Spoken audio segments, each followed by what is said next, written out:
This is part 7 of What If Naruto Lost His Sight. If you enjoy this what if, then like, comment, and subscribe for more content. Start chapter. Blindsided by twice the trouble. Chapter 15. Hope you enjoy. Trouble 1. Tilde tilde tilde tilde tilde tilde tilde tilde. What the hell is going on here? The Sannin demanded. 7. I said, panicking, pointing at her. 9. She said happily, pointing back at me. I see, he said after a moment of thought. We're going to see the Hokage now. I opened my mouth to object when there was a pop and we disappeared from the marketplace. We shinsun straight into the Hokage's office, making my jutsu fail for a moment before starting back up again. Jiraiya, you do realize I have a door, right? The Hokage said with a sigh. Yes, sensei, I gawked at him in surprise. You were taught by the third. I heard a sigh but was otherwise ignored.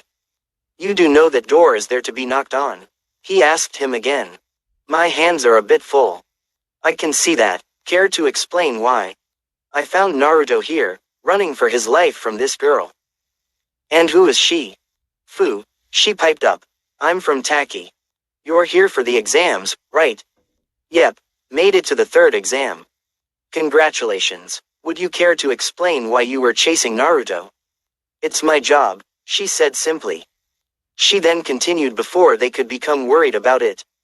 He's host of the 9 Tails, and I host the 7 Tails. I have to chase him.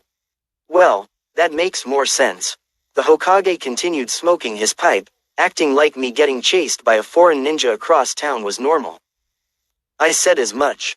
Makes sense. She's chasing me for no reason and the freaking Kyuubi is scared shitless. How does it make sense? He doesn't know about the legend, does he? Fu asked the Hokage, ignoring me. It's not common knowledge nowadays. What legend? I asked, confirming her assessment. It's an old story that struck fear in the villages in search control of both the 7 Tails and 9 Tails. Jiraiya finally placed the pair of us on the ground as the third spoke. Though he made sure that he didn't let go in case either I started running or she started chasing. It was a simple tale. Long before the villages were created, the third continued. Back then, the Baijus ran free, unaffected by the humans in the world. In this time, the Kyuubi and the Nanabi were relatively close. According to the story, the Kyuubi would purposely torment the Nanabi until she would finally have enough and chase after him. The pair of them would run across the elemental nations for days, even weeks, until the 9 Tails finally decided to risk letting himself get caught. Why, wouldn't he have been beat up? Only half the time, Fu piped up.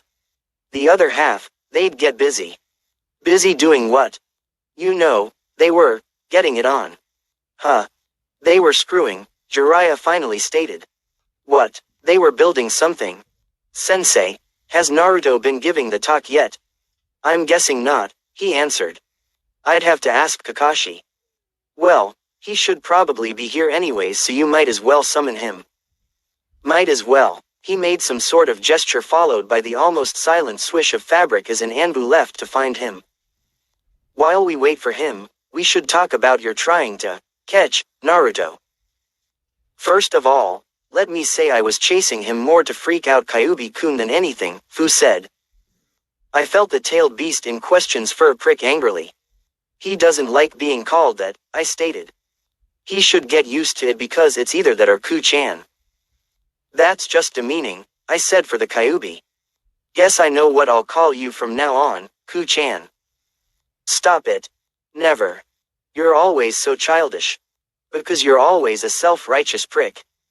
I opened my mouth to say something else the Kyuubi wanted to be known when I thought better of it. This isn't going to work, I said instead. I thought for a moment before coming up with an idea.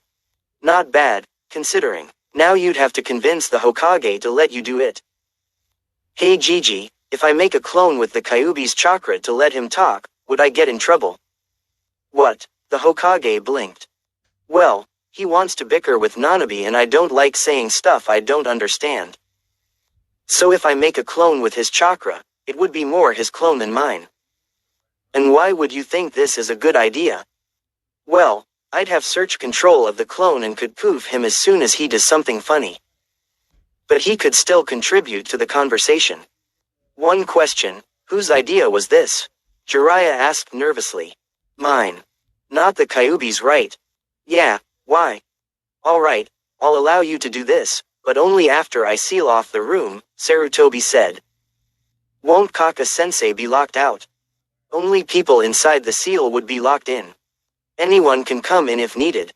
Okay, I smirked, crossing my fingers in my favorite seal. The Kyuubi weaved enough of his chakra with mine to give him mental search control of the clone. There was a poof, and when the smoke cleared I saw a form not similar to my own in the slightest. Dash dash dash dash. The Hokage almost lost his pipe as he took in what appeared in front of him. The village leader had expected a copy of Naruto, not the man standing next to the boy. He had long, red hair tied back with a back ribbon as well as a pair of fox ears sticking out of his head. The man's eyes were slitted and of the same color, adding to the feral look the exaggerated whisker marks already created.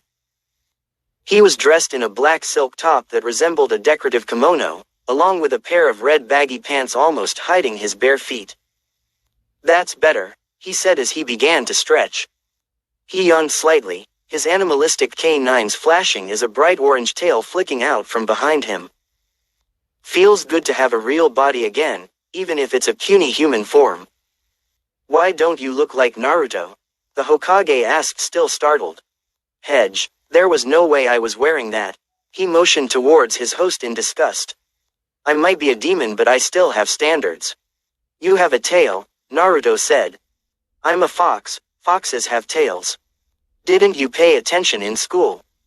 Well, sorry if I didn't expect a human clone have a tail. My turn, Fu announced. Before they could stop her, she began weaving water out of her bag to create a water clone in the same way. The person that appeared was again older than its source. The woman, because she was obviously female, had long, light blue hair, hanging loose around her hips. She was wearing a bright green halter top dress, with a flowing skirt ending about her knees. There was also a pair of large, detached sleeves going all the way down her arms. Unlike the other Baiju, she had on a simple pair of sandals on her feet. Hello, sweetie. She fluttered her insect-like wings momentarily, sending the other proud Baiju cowering behind his host. Keep away from me, River Song incarnate. He shouted over the startled boy's head. You really think I'm like her? I'm flattered. No, you're worse.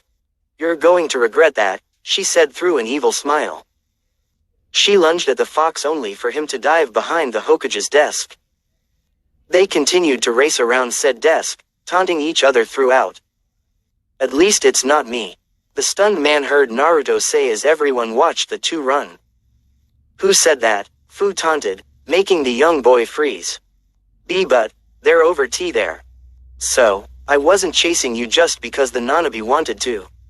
You're a cute boy my age, if you weren't, I wouldn't listen to her. I'm not that easily manipulated. Naruto paused, trying to understand what she meant. That would mean. He started to speak, only to stop when the girl grinned. You should start running, Foxy. She made the boy to dart behind the Sannin only to have her follow. When Kakashi made it into the room 5 minutes later, the Hokage had finally had it. Enough, he shouted, causing both running pairs to freeze in place. I don't care if two of you are the most powerful demons in the world. This is my office and you will restrain yourself. Is that clear? Yes, sir, all four said fearfully, scrambling to get into line in front of the desk. Glad you were able to make it, Kakashi. You were summoned a half-hour ago. Well, Kakashi began to explain only for Naruto to interrupt. He was looking for someone to keep an eye on the Tem when he ran into Anko and knocked her dangos onto the floor. He ended up having to run for his life, till he offered her the chance to torment the Tem, and she took off, almost skipping, to his training ground. He's actually right, Kakashi said after a moment. Seriously? Yeah. But I was joking. I know. The boy gave him an unbelieving look. I have the dango sticks in my ass to prove it. He turned to show Anko's name written in dango sticks. This caused the two youngest in the room to double over laughing. I like her, the Nanabe said before joining in with the laughter. The Kyuubi just shook his head at their antics. Mind filling me in on who the people I don't know are? Kyuubi and Nanabe, the Hokage said, indicating the two ancient beings standing in his office. The man's eye widened in surprise. And those pieces of papers across the room are active barrier seals, not letting anyone leave. Are you sure this is a wise idea, even with the seal? Probably not, but it's a little late now. Kakashi nodded before starting to remove the large splinters from his buttocks. Are you three done? Sarutobi asked with an intimidating flare. They nodded, still chuckling. Good, so am I right to assume that the legend is correct? Why do you think neither of us have had a male Jinchuriki before now? The Kyuubi said simply. They were terrified a situation like this would happen and they'd end up with a whole bunch of demon children to deal with. I've heard of that. The one-eyed man looked up from the growing pile of sticks to contribute to the conversation. That was the main reason the council was so against Naruto to begin with. They wanted him dead, didn't they? Everyone stared at the fox in shock. What, you think I didn't notice that half the mobs were actually groups of missing nin with money signs flashing in their eyes? Or all those times he, accidentally, ingested some sort of poison that I had to deal with? Oh, and that wave mission he was on seemed way too suspicious to be looked over like it was. I'm willing to bet it was purposely ignored to try and take the boy out, at least the supposed demon brothers part. How do you know all that? Naruto looked confused as he asked. You've only been able to see the outside for a week. I looked through your memories soon after you had them. There's more than one way to skin a cat, you know. Don't let the Nibi hear you say that, the Nanabe pipped up. Kyuubi just gave her an unamused look before returning to the subject at hand. Anyways, aren't we supposed to solve our predicament? What exactly am I solving here? The old man asked. I don't want to be caught. Naruto and the Kyuubi said in unison. We want to catch, the other two said excitedly. Okay then, he lit his pipe to give him a moment to think. Well, since Naruto is only 12, I don't think it would be healthy for him to be caught. Ah, come on, I wanted to chase Ku-chan. Nanabe complained. You can chase him all you like, just don't catch him. He earned terrified looks from the other pair. When are we allowed to actually catch them? Fu asked. When he turns 16. But that's like 4 years away.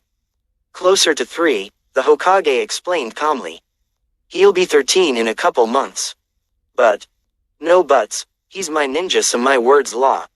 Understood. Yes sir, Fu said, as the Nanabe thought for a moment. So, let me get this straight.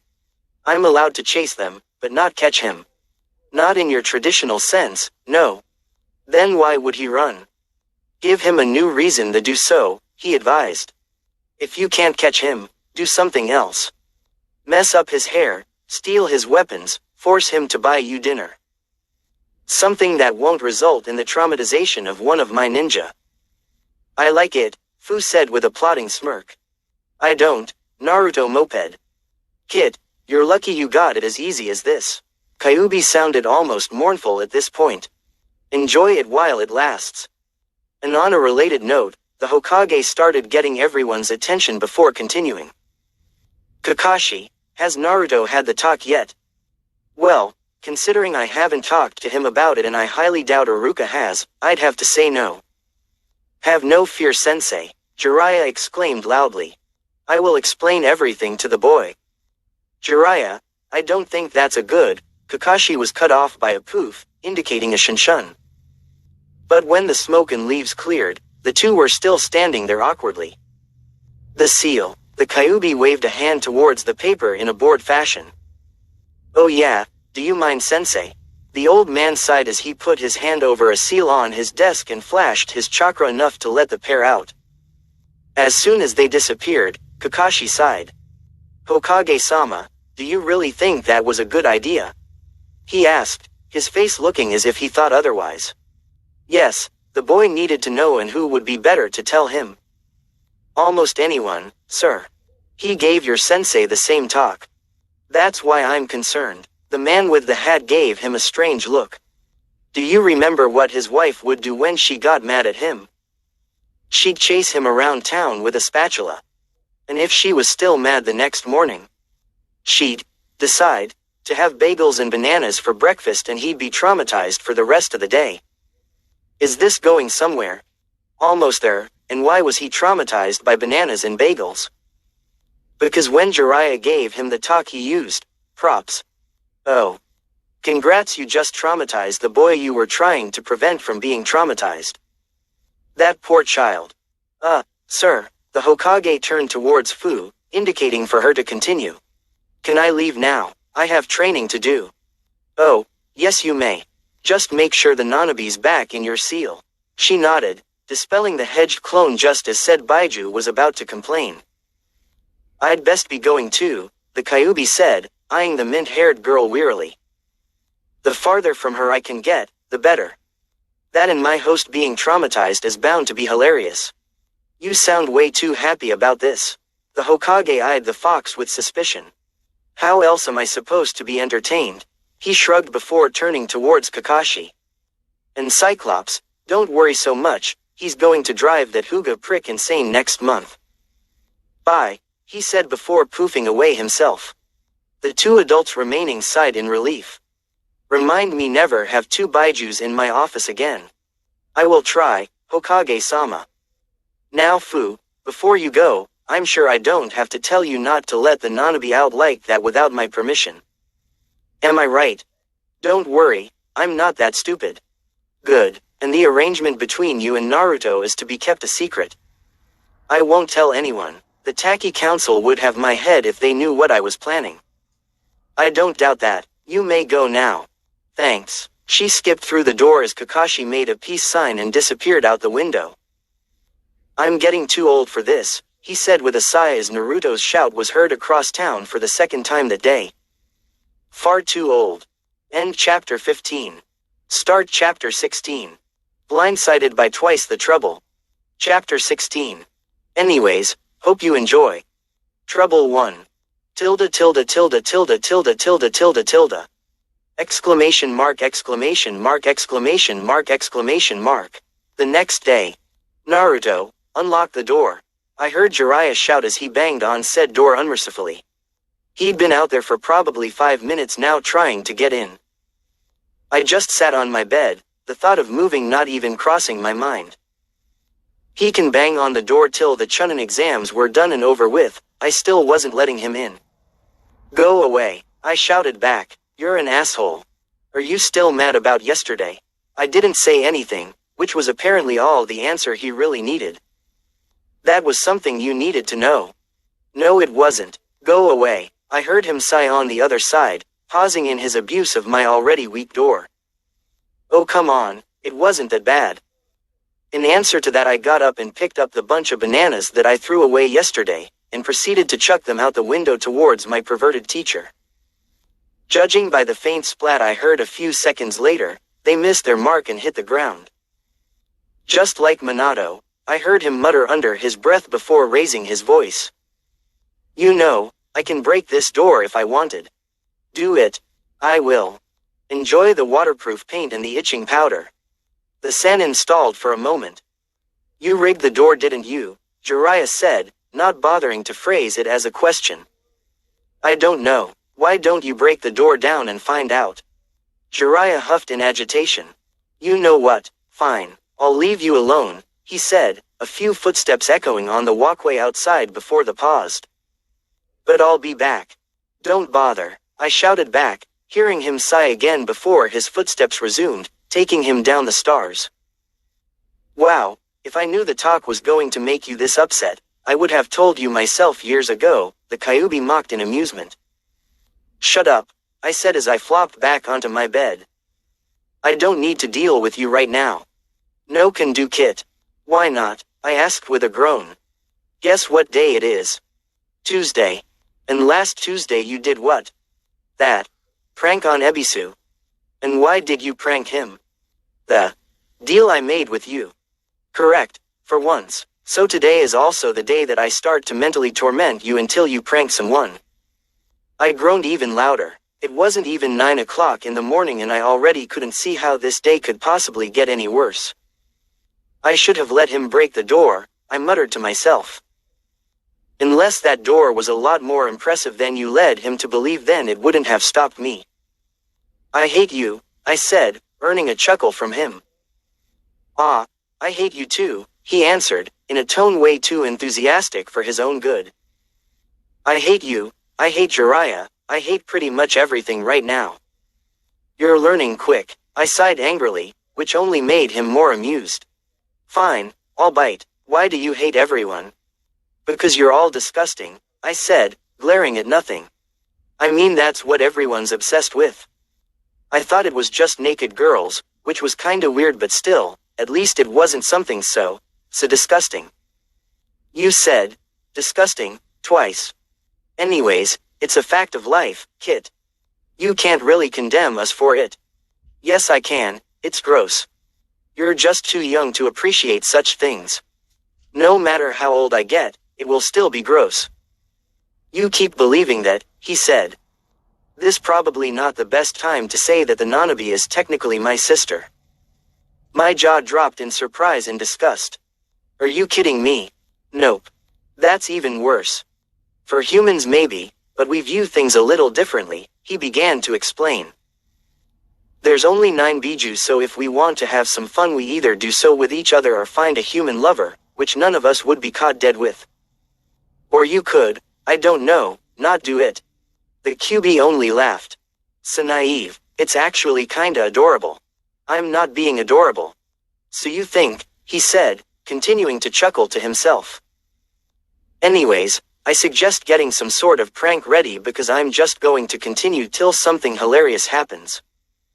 Oh, and what are you gonna do, sing something really annoying? I asked sarcastically. I could, but I was thinking something a little different, he answered smugly. You see, the Nanabe and I spent thousands of years, having fun. And I wouldn't mind sharing some of these experiences. Please don't, I whispered desperately. So, there was this one time, about 2,000 years ago where... I'm going, I yelled as I leapt off the bed and straight into the far wall. Turn on your eyes, stupid. Shut up, I muttered. I focused for a moment, activating my jutsu for the first time today. A blurry version of my room came into view. I rubbed my face where I hit the wall, watching my sight waver as my hand went past the focus point. It was still a bit hard to get used to. It was nothing like seeing used to be. There was no color and not much texture, everything was blank, undefined objects that I had to guess what they were. Half the time I ended up having to use those extra strong senses to figure it out, but it did help me avoid things so it wasn't completely useless. Well, once my vision stabilized, I climbed to my feet and headed into the main room. I went over to board under which I kept my more secret pranking equipment. I pried up the board, and began taking inventory. So, what are you going to do? He asked curiously. Just gonna tweak the door a little more, I answered, pulling out a bag of confetti and a can of either spray paint or silly string. He's no doubt going to go through it when he comes back, whether I have it locked or not. So I'm going to give him a little something to remind him why he shouldn't do so in the future. Sounds fun, he said, no doubt grinning like a madman. Or, well, a mad fox I guess. Go right ahead, just make it as outrageous as possible. I pulled out the rest of the gear I wanted before getting to work. The silence that followed was heavenly. Exclamation mark, exclamation mark, exclamation mark, exclamation mark. 20 minutes later. Jiraiya walked back up the apartment stairs, a plastic grocery bag firmly in his grasp. He was still annoyed at his students' antics. After all, he didn't think using props was that bad an idea for talks like that. He thought back to the rest of the students he had explained the finer facts of life to, all of which ended up acting the same as Naruto. Yahiko, Conan, and Nagato had collaborated to lock him out of the house for a week after such things. Minato, on the other hand, had a habit of throwing away any banana or bagel he came in contact with, even if they belonged to someone else. There were several times he caught the boy nudging someone's breakfast into the trash can while they weren't looking. Okay, maybe it was time for him to admit that he might not be the best one to teach kids about such things. He shrugged, deciding that it was too late now, and if they needed to know, they needed to know. He stopped in front of Naruto's door, debating if an apology was in order. Figuring it wouldn't hurt, he knocked on the door. "Naruto, open up," he called through the door. "I don't answer people that knock," Naruto called back. "What? There's a doorbell for a reason, Ero-sanin." "Doorbell? What doorbell?" Jiraiya shouted. "And don't call me that. It's next to the door. I only answer when someone rings the doorbell." Jiraiya glanced next to the door, positive he wouldn't find a doorbell. He's ended up here every day for the past week and there was no way he'd miss something like that. Jiraiya stared at the weathered doorbell in surprise. He could have sworn it wasn't there this morning. But, then again, it looked like it belonged. All the rest of them had doorbells, so it shouldn't be that strange. "You didn't say it all during the last week." "That's because you always let yourself in," Naruto pointed out. "So either ring the doorbell or I'm not answering." "Fine," Jiraiya said with a huff. He poked the bell angrily, only for a loud blow horn to go off and confetti to explode up into his face. Spitting out the bits of colored paper, he finally snapped. "That's it, Gaki." Jiraiya grabbed the doorknob and tried to force the door open. He threw himself at the door, only to find that it was already open. Losing his balance, he stumbled forward, straight into a pile of shaving cream. He slipped, falling to the ground, his face connecting with a plate full of peanut butter. Jiraiya lay there for a moment, stunned by the turn of events. When he finally got his head off the plate, it got knocked back into it by a bunch of bananas. "Huh, Kyuubi was right, you are taller than I thought," he heard Naruto say from in front of him. The Sannin sat up and wiped the peanut butter off his eyes before he opened then to look at the orange-clad troublemaker. Naruto was sitting at the table eating a bowl of cereal. The boy barely gave him any notice as he continued to eat his breakfast. The most attention the older man got was him picking up a can and spraying silly string at his face. Naruto finally looked towards his victim, seeing his handiwork. And that's when the boy's poker face shattered. He started laughing like a maniac, his head dropping to the table as he lost control of his body in his amusement. "What was that?" Jiraiya asked angrily as Naruto's laughter began to wane. "A prank, duh," Naruto said through his chuckles. "I know that," he shouted, struggling to get to his feet without falling back to the ground. "I thought you said there was only itching powder and waterproof paint. That's for people that break down the door." "You didn't." Jiraiya thought for a moment before nodding in agreement. "Guess that's fair," he answered as he started cleaning off the rest of the peanut butter and silly string off his face.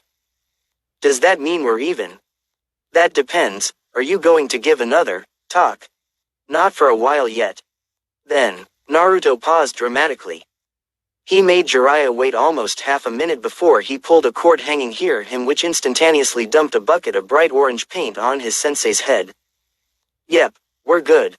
"Then let's go, kid," Jiraiya said with a sigh. "You've got some training to do." "Okay." Naruto took the last few bites of his cereal before leaping out of his chair. "What are we doing today?" "First, I'm going to wash up. After I throw these away, of course." Jiraiya held up the now paint-covered, plastic bag for his student. Naruto stared at him curiously, obviously having trouble figuring out what it was. Jiraiya watched as he tried to stealthily use his other senses to help. After a few seconds, he finally decided to take a deep breath, which almost caused his eyebrows to jump off his face. Is that? Was that? Ichiraku ramen? Yes. I was going to give them to you as a sort of apology, but since you took matters into your own hands, I guess these aren't needed anymore. Not to mention they're full of paint." Jiraiya dropped the bag into the trash as he kept an eye on his student. For the first time since Jiraiya met him, the boy was speechless, well, for a few seconds at least. I could have had ramen for breakfast, Naruto said quietly.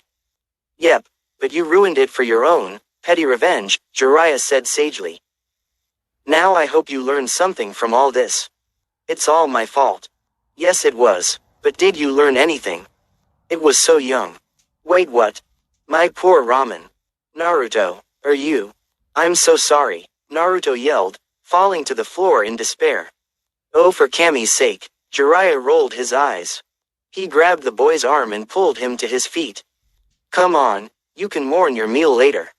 We have training to do. End of chapter 16. Start chapter 17.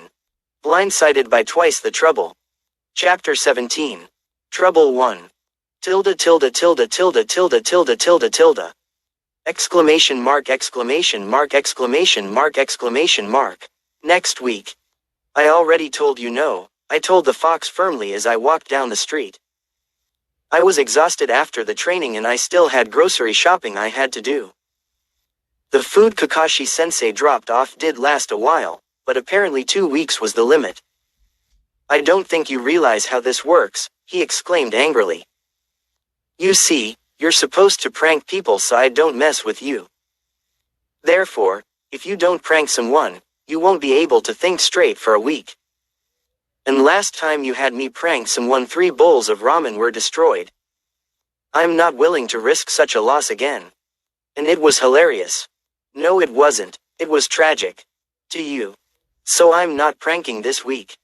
You have to. No I don't, I shouted back, causing the street to go silent. I glanced around to see everyone practically frozen in the streets, their bodies angled towards me. I scratched the back of my head, an embarrassed smile spreading across my face. I don't have my keys. After a moment, everyone started moving again as they whispered back and forth to each other, every word of it about me. I started walking again as well, not realizing I'd stopped. I kept my head low as I ran my hands through my hair tensely. They think I'm crazy now, I said silently to him. It's all your fault. Of course it is, and you want to know why that is? Because didn't prank someone. Well, you didn't explain why my weird echo jutsu is working now either. What does that have to do with anything we're talking about? It kinda fit. No, it didn't. I really want to know alright. And you haven't told me. Fine, I'll tell you after you prank. But, the ramen. Just don't prank someone that has ramen. It's not that hard of a fix, he said back, I could almost feel his tails twitching in annoyance. Hell, prank that minty girl that keeps stealing your clothes. She's kinda scary. She's not that bad. Every time we run into her you scream like a girl. I shut up, that just means she deserves it. Hi, a female voice said in my ear, dragging the one word out longer than necessary. Speak of the devil. I let out a high-pitched yelp as I leapt away, trying to get as far away from her as I could. I only got a few feet before I was tackled to the ground with my face in the dirt and Fu sitting cross-legged on my back. Got you, she said proudly. Good for you, now let me go, I murmured, lifting my head off the ground. What do you say? Please, I said. Wrong, she answered, no doubt smiling sinisterly. I was looking for the answer of, please my almighty Fu-sama, but nice try. Before I could change my answer, I felt my goggles start to move. I tried to reach up and stop them but couldn't get my arms free before fresh air blew across my eyes for the first time in weeks. Yoink, she said as she completely removed my goggles, causing me to panic. I'll be borrowing these for a bit. Fear coursed through me as I felt her get off my back. I climbed to my feet quickly, trying to figure out which person-shaped blob was her as quick as possible. These are pretty sweet, I heard her say. I was immediately able to pinpoint her. She was walking away from me, holding what I assumed were my goggles up towards the sky. I'm not exactly sure why. Maybe to get a better look at them. Who knows? Anyways, she wasn't more than 5 yards away. Give them back, I demanded, careful to keep my eyes focused on the ground. I watched as she stopped and turned back towards me, lowering the goggles again. What? The QB echoed. Give me back my goggles, I said again, trying to ignore the panicking Biju in my gut. Don't call her back, you moron, he demanded as Fu sighed. That's not how this game is played, fishcakes, she said, resting a hand on her hip. I catch you, I take something. Then I give it back when I feel like it. If you're lucky, they'll be in your apartment when you get home. I don't care about your stupid game. Just give me back my goggles. Why did you have to choose today to rebel? The QB demanded. You can't ignore rules, you moron.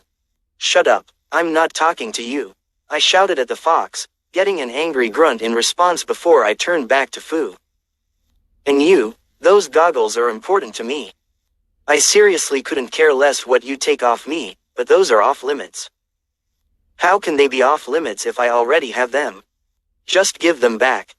How about, no, she answered, spinning back around to leave. At this point I thought all was lost. I had a feeling she wouldn't give them up easily, if only because I told her to return them. And if I didn't have those goggles, it would only be a matter of time before someone noticed my eyes, and then the whole thing would be done with, including my ninja status. It would all be over. There would be no way for me to run from it. My mind suddenly got stuck on the word, run. I was always running from Fu, making her chase me. And she really liked the chasing, to the point that I think she's slightly upset when she finally catches me. But, how can someone chase you, if you don't run? If you don't, I swear I won't let you chase me for the rest of the day, I shouted quickly, before I could lose my train of thought. She had only gotten a few feet away when she stopped. What the hell does that mean? She spun back around angrily. I can chase you any time I damn well want. No, you can't. I could almost feel her glare trying to burn holes in me. We'll see, she answered, turning on her heels before darting off. Are you insane? The QB shouted in my mind. I grimaced a bit. Maybe, I answered silently. But if it works, then she won't take them ever again. As long as the psycho bitches don't kill us first. Come on, how bad could it be? Exclamation mark, exclamation mark, exclamation mark, exclamation mark. 2 hours later. Just one stop left, just one stop left, I chanted as I made my way down the street. I had finally gotten all my groceries for the last few weeks and was on my way to my last place on the list. I would skip it, if I could stand the increasingly bad smells coming from the abandoned apartment buildings on my floor. Normally it wouldn't bother me, after all it was only really noticeable on a hot day, but that all changed when I began relying on my nose more. I kept my face hidden behind my book while I carried my scroll full of food in my other hand. Pretending to read helped me ignore the figures surrounding me that couldn't keep their eyes to themselves. Finally, I muttered in front of the Yamanaka flower shop. I hurried through the door to escape the stairs only to almost drop my book at the assault my nose was experiencing. It smelled like there was 100 different flowers being shoved up my nose. Hello, welcome to the Holy Crap, I heard Ino exclaim. What the hell are you wearing? I glanced down at my person for effect as I ran inventory. My boxers, a watch, and one sandal, I answered, turning back to my book. What are you doing here? My parents own the shop, she said offhand. Where are your clothes? Stolen. Who the hell would want to steal your ugly jumpsuit? A thief. Well, you can't be in here like that. I peeked my jutsu point over top the book to see her standing with her arms crossed. I'm not naked. You're in your underwear. I had pants till about a block ago, I told her crossly. I stayed where I was by the door, hoping she'd let me in. Why don't you go home and come back with some actual clothes, she suggested with a sigh. I would, but by the time I got back here she'd have stolen them again. I watched as Ino perked up at this, making me immediately regret having said it. You have a girl stealing your clothes. It's not what it sounds like, I said with a wince. Then what is it? I bit my lip in order to stay silent, making her chuckle. Fine, I'll help you with whatever you're looking for here as long as you tell me what's going on with this mystery girl. Deal. All right, I guess. Good, Ino exclaimed, a hand motioning for me to come in. How can I help you? I'm looking for a flower, I answered, taking a few steps into the place. The smell was still way too intense for my nose's liking, but I was doing a pretty good job ignoring it. Well, duh, that's why you're here. Wait, is it for the girl? No, she already has my clothes, she's not getting flowers too. Then, what's the flower for? My apartment, I need something to make it smell a little better. You could clean it. I did, I said. Alright, whatever. Ino walked back from behind the counter and toward some flowers on the right. Cut or uncut? Uncut. I'm guess it will be inside, so a potted plant. She continued past a bunch more before stopping. It has to smell nice and the flowers themselves should probably last pretty long. Do you have any experience gardening? A little, I have 3 leafy plants at home. Okay, then my suggestion would be an orchid of some type. Probably the Phalaenopsis bellina. The what? She didn't answer as she glanced through the flowers in front of her before pulling out one of them and holding it out to me. Smell it, she ordered. I followed her command only to get a strong, floral scent flooding my already abused nose. I began coughing as she pulled the flower back. Don't like it. Too strong, I coughed out. It's not that bad. It's just too strong for me. Fine, she put the pot back with a thud. She sounded disappointed, until she got an idea. She struck her palm with her other fist in excitement. I got it, I think. You like the scent, right? Yeah, for the most part, I answered, my coughing subsiding. All right then, stay here. I think I have something for you in the back. Okay, I answered, but she had already disappeared into the back room. I waited for a few minutes, the whole time listening to her shuffle around in the back, occasionally letting out muffled curse words when she didn't find what she was looking for. After a while, she let out an excited shout and hurried back to the front. Here, this is an orchid hybrid I experimented with a while ago. I'll admit, it didn't work out very well, but it has a more subtle smell than the bellina, she explained, holding the pot out to me.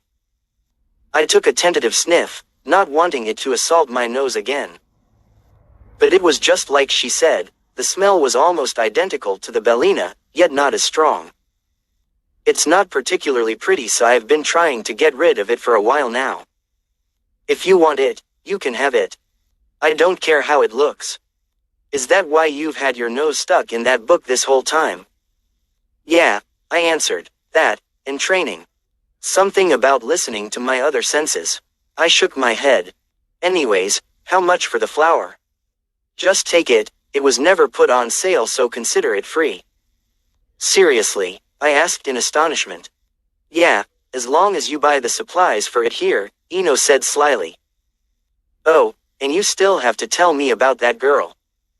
There's always a catch. Yep, now do you want it or what?